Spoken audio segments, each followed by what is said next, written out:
Aujourd'hui, je vais t'expliquer comment est-ce que tu vas pouvoir à ton tour obtenir très rapidement les 4000 heures de visionnage ainsi que les 1000 abonnés tant convoités pour avoir accès à la monétisation sur YouTube. On va se connecter à l'une de mes chaînes, je vais te montrer combien est-ce que je suis rémunéré par YouTube et reste bien jusqu'à la fin car si tu n'as pas toutes les informations, tu risques de faire comme plus de 95% des personnes qui se lancent par leurs propres moyens sur YouTube, c'est-à-dire de malheureusement échouer. Et même à la fin, j'ai une petite surprise et je te montrerai les statistiques de l'une de mes chaînes YouTube qui génère plus de 20 000 euros par mois. Donc on perd pas plus de temps et on se retrouve directement sur mon ordinateur. Tu peux voir ici donc les statistiques de l'une de mes chaînes et comme tu le vois, c'est en pleine augmentation. Ce qu'on se rend compte, c'est que donc tout se suit. Si on regarde à la fois la courbe des vues, mais également celle des heures de visionnage, puis enfin des abonnés et des revenus, on se rend compte que c'est exactement la même chose. Et c'est comme ça que ça fonctionne sur YouTube. Il ne va pas falloir te concentrer spécialement sur les heures de visionnage ou sur les abonnés. Tout se suit, même le nombre de likes et de commentaires va être proportionnel. Donc ce que tu dois véritablement faire dans un premier temps, c'est tout simplement éviter de t'éparpiller. Il faut que tu trouves ta niche, celle qui te correspond et celle où tu vas pouvoir produire du contenu régulièrement. Si on retourne sur ma chaîne, on se rend compte qu'au début, je faisais pas mal de petits tests. En effet, aujourd'hui, la chaîne est lancée. J'ai trouvé la thématique qui correspond à mon audience et YouTube, ça, il l'a bien compris. Donc il met en avant chacune de mes publications. Et c'est comme cela que de nombreuses vidéos arrivent à dépasser les dizaines de milliers de vues. Et je ne suis pas prêt d'arrêter car je vois qu'il y a une forte demande et vous adorez tout ce que je propose sur cette chaîne. Mais avant d'en arriver là et de comprendre exactement ce que le public attendait de moi dans mes créations, eh bien j'ai fait pas mal de recherches et surtout pas mal de tests. On le voit ici, j'avais fait une vidéo sur ta zone de confort est en train de ruiner ta vie, l'idée business parfait, ensuite la décision qui va changer ta vie. Bref, je faisais pas mal de petits tests comme cela et au final, c'est en testant qu'on comprend ce qui fonctionne. Mais encore faut-il être capable d'analyser efficacement les données que nous donne YouTube.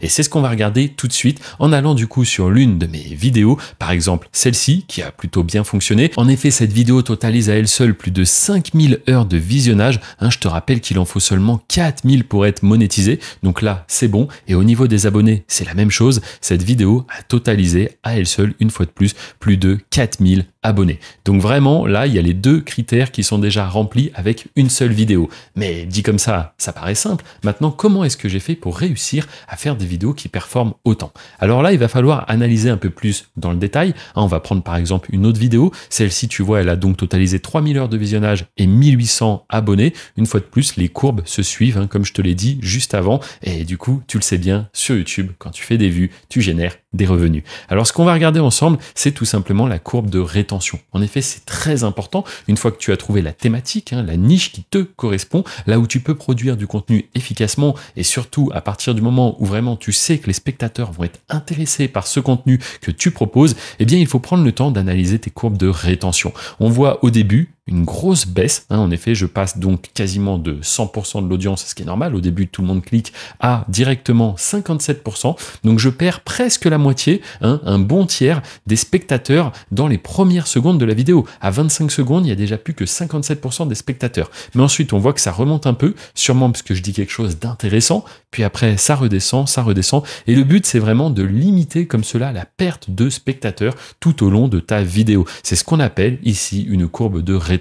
On s'aperçoit aussi qu'à la fin, il y a encore une baisse et c'est tout simplement dû au fait que on est sur l'outro. Je remercie les spectateurs d'avoir regardé la vidéo et je leur dis à bientôt. Et donc, bien évidemment, beaucoup de spectateurs quittent à ce moment-là, mais c'est totalement normal. Et donc, comment faire pour capter l'attention d'un spectateur pendant environ 14 minutes? Parce que c'est ici ce que j'ai fait sur cette vidéo. Eh bien, c'est très simple. Il va falloir faire une intro vraiment punchy où c'est que tu vas directement à l'essentiel. Le spectateur a décidé de cliquer parce qu'il y avait une promesse, un titre qui lui a donné envie de cliquer, une miniature aussi, bien évidemment. Et du coup, derrière, il faut que forcément le spectateur ne soit pas déçu. Donc, tout au long de la vidéo, il va falloir apporter en continu de la valeur. Soit de la valeur, soit du divertissement. Ça dépend une fois de plus de la niche que tu as sélectionnée. Et à la fin, je vais te montrer que parfois, la valeur sur YouTube, ce n'est pas du tout ce qui fait le plus cliquer. Et juste avant de te divulguer les autres conseils qui vont t'aider à atteindre les 4000 heures de visionnage et les 1000 abonnés, laisse-moi te dire que les compétences que tu es en train d'acquérir ici peuvent t'ouvrir les portes d'un véritable business. En effet, cela fait maintenant plus de 12 ans que je gère un réseau de chaînes YouTube anonymes et automatisées. Et cette activité totalement méconnue en France m'a permis dans un premier temps de générer une source alternative de revenus avant de bouleverser complètement ma vie. Aujourd'hui, grâce à ce business, je peux profiter de mes amis, de ma famille et tout ça sans avoir à me soucier de l'argent. D'ailleurs, il y a quelques mois, je me suis marié avec ma femme et c'est tout simplement grâce à YouTube qu'on a pu, comme cela, réaliser l'un de ses plus grands rêves, avoir un mariage juste exceptionnel dans un château. Et tout cela alors qu'il y a encore quelques années, j'étais tout simplement livreur de pizza et je ne savais même pas ce que je voulais vraiment faire de ma vie. Et donc si tu souhaites en savoir plus sur les méthodes et secrets que je ne peux pas révéler ici directement sur YouTube, eh bien je t'invite à la fin de cette vidéo à cliquer sur le titre afin de faire apparaître la description. Tu y trouveras un lien où je te révèle véritablement comment est-ce que ma méthode fonctionne. Maintenant qu'on a regardé ensemble la courbe de rétention, je te propose qu'on s'intéresse directement au watch time et au CTR. Et qu'est-ce que le CTR? C'est tout simplement le taux de clic sur tes miniatures. Tu vas voir que cette donnée est très intéressante. Donc par rapport au watch time, pour en finir avec ça, la durée moyenne de visionnage, ici on a donc depuis le premier jour de la publication de ma vidéo, on voit que ça monte et que ça descend, mais quand même ça a une petite tendance à la hausse. Et ça, c'est vraiment bon signe. Ça veut dire que plus on avance dans le temps, plus YouTube arrive à trouver des spectateurs qui sont intéressés par mon contenu. Car oui, si cette courbe, ou plutôt cette durée de visionnage moyenne n'est pas bonne, eh bien YouTube va rapidement stopper le carnage, j'ai envie de dire, parce que ce que veut YouTube, c'est que les spectateurs restent sur la plateforme. Et si ton contenu n'arrive pas à captiver suffisamment le spectateur, eh bien YouTube va dire que ce contenu n'est pas bon du tout. Ça ferait presque même fuir les spectateurs de la plateforme. Donc ici, tu le vois, j'ai une vidéo qui dure au total 14 minutes et du coup, en moyenne, les spectateurs vont rester 4 minutes. Mais ça veut dire que des fois, des spectateurs vont rester 2 minutes 50 et à d'autres moments, ils vont même rester jusqu'à 6 minutes. On est clairement au double. Donc vraiment, c'est que cette vidéo est de plus en plus intéressante ou tout du moins YouTube trouve les bons spectateurs. Mais avant de parler de watch time, j'aurais peut-être dû commencer par te parler du CTR, le fameux taux de clic qui fait que les gens vont décider oui ou non de cliquer sur ta miniature. Et la miniature, c'est un peu comme la devanture d'un magasin. Si elle ne donne pas envie, on va pas rentrer dans le magasin et donc on ne va pas cliquer sur ta miniature. Ici, ce qu'on voit, c'est que au moment de sa publication, j'avais un assez beau taux de clic, peut-être même le meilleur, j'étais à 7. C'est-à-dire que YouTube va recommander cette vidéo aux spectateurs qui ont déjà visionné d'autres de mes contenus. Donc jusque-là, on est bon. Si ma miniature correspond à ce que mes spectateurs, mes abonnés ont l'habitude de voir, c'est OK. Mais peut-être que toi, tu n'as pas de spectateurs encore, ni d'abonnés, donc je vais t'expliquer comment faire juste après. Mais si tu as déjà une base, c'est normal qu'au début, ton CTR soit donc élevé. Par la suite, encore une fois, tu l'as compris, YouTube va chercher toujours plus de spectateurs qui ne te connaissent pas et qui souhaitent donc te découvrir. À ce moment-là, ton CTR va baisser. Et par la suite, le but, c'est quand même que ça remonte. En effet, YouTube va essayer toujours de trouver des spectateurs de plus en plus intéressés par ton contenu. Et là, une fois de plus, c'est très très bon signe. Maintenant, si tu souhaites te lancer et que tu n'as aucun abonné, comment peux-tu faire? Eh bien, au début, il va falloir être régulier. Et c'est d'ailleurs ce que je fais sur cette chaîne. Si on regarde bien, je publie une vidéo chaque semaine. Il y a 5 jours, 12 jours, 2 semaines, 3 semaines, 1 mois, 1 mois, 1 mois, 1 mois, et puis 2 mois, 2 mois, 2 mois, 2 mois. Il faut être régulier. YouTube adore quand un créateur envoie du contenu régulièrement. En fait, c'est un petit peu comme si il savait qu'il pouvait compter sur toi. Ton contenu est de qualité et en plus, tu publies régulièrement. C'est parfait pour la plateforme. Maintenant, ce qu'il faut savoir, c'est qu'il y a 2 paramètres qui peuvent influencer un petit peu le temps que tu vas mettre à obtenir tes 4000 heures de visionnage. En effet, si tu publies plus de vidéos, moi par exemple, je suis à 1 par semaine, mais si j'étais à 2 par semaine, peut-être que ça irait plus vite. Néanmoins, ça peut être une fausse bonne idée. Dans le sens où, si ton contenu a déjà du mal à être mis en avant par l'algorithme, le fait de faire plus de vidéos ou parfois même trop de vidéos va tout simplement un petit peu perdre l'algorithme YouTube. S'il n'a pas le temps de recommander tes premières vidéos, comment aurait-il le temps de recommander davantage? Donc au début, il faut laisser un petit peu le temps au temps. Et si je te dis ça, c'est parce que j'ai des vidéos qui ont vraiment décollé après un certain temps. Regarde cette vidéo qui avait rapidement atteint les 9 voire 10 000 vues. En fait, elle a complètement explosé au bout de 90 jours. On le voit à la courbe là, ça s'est vraiment envolé. Et une fois de plus, quand les vues s'envolent, le watch time s'envole également,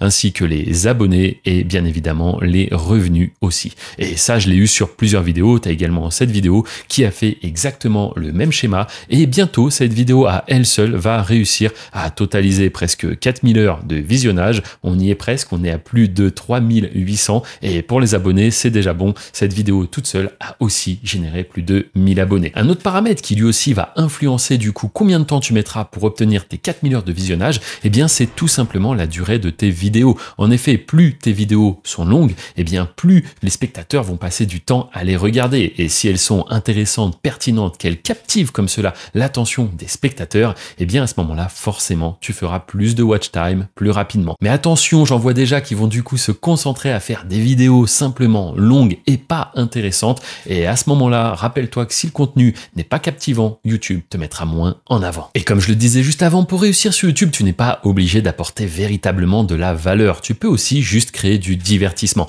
Et c'est typiquement ce qu'a fait cette chaîne en suivant à la lettre un tutoriel que j'ai publié il y a maintenant quelques semaines. En effet, dans ce tutoriel, j'expliquais comment créer des intérieurs luxueux, tout simplement en utilisant l'intelligence artificielle et qui plus est avec des outils qui sont gratuits. Et si on regarde un petit peu en détail cette chaîne, eh bien déjà si on trie par plus ancienne, on voit que cette chaîne est active depuis 2 semaines, 13 jours, 12 jours, bref, ça fait tout juste 2 semaines que cette chaîne a commencé à publier. On remarque qu'elle a donc maintenant plus de 1000 abonnés et si on va directement dans plus ici, on voit que la chaîne totalise 85 000 vues. Il est donc fort probable que cette chaîne soit dès maintenant monétisée. Et si on regarde même encore un petit peu plus en triant par populaire, on voit que cette chaîne arrive à faire 30 000 vues, 17 000 vues, 7 000 vues, 6 000 vues. Bref, la chaîne est lancée, la chaîne génère des revenus et tout ça en ayant suivi un tutoriel que j'ai proposé ici gratuitement. D'ailleurs, je vais t'en reparler juste après si tu souhaites faire la même chose. Et juste avant que je te montre les revenus de l'une de mes chaînes qui a généré plus de 20 000 euros sur les 28 derniers jours, eh bien, laisse-moi te rappeler que toutes les compétences que tu es en train d'acquérir ici peuvent véritablement changer ta vie. En effet, je te rappelle que sous cette vidéo, il y a un lien qui t'emmènera vers une présentation totalement gratuite où je t'explique véritablement comment fonctionne ce business, celui que je fais depuis plus de 12 ans et qui m'a permis de passer de livreur de pizza à la situation que j'ai aujourd'hui. Si tu souhaites faire donc comme de nombreux membres qui m'ont déjà fait confiance et qui ont cliqué sur le lien juste en dessous, eh bien sache que tu n'es qu'à un clic de peut-être changer ta vie, c'est-à-dire générer des revenus complémentaires d'ici quelques semaines ou bien, pourquoi pas même, totalement vivre de YouTube d'ici quelques mois. Et comme promis, on se retrouve donc sur l'une de mes chaînes qui, sur les 28 derniers jours, a généré plus de 22 000 $. D'ailleurs, je vais bien cliquer sur paramètres et je vais même te montrer qu'on peut se mettre en euros si tu préfères. Hop, euros juste ici, j'enregistre et on voit donc qu'on parle de 21 639 euros. Tout ça généré en seulement 28 jours, avec des journées parfois à plus de 1000 euros et parfois un petit peu en dessous, comme ici à 400 euros. Bref, si à ton tour tu souhaites te lancer, je te rappelle qu'il y a le lien dans la description et tu peux également cliquer sur cette vidéo pour toi aussi lancer ta chaîne grâce à l'intelligence artificielle. Je te dis à très bientôt.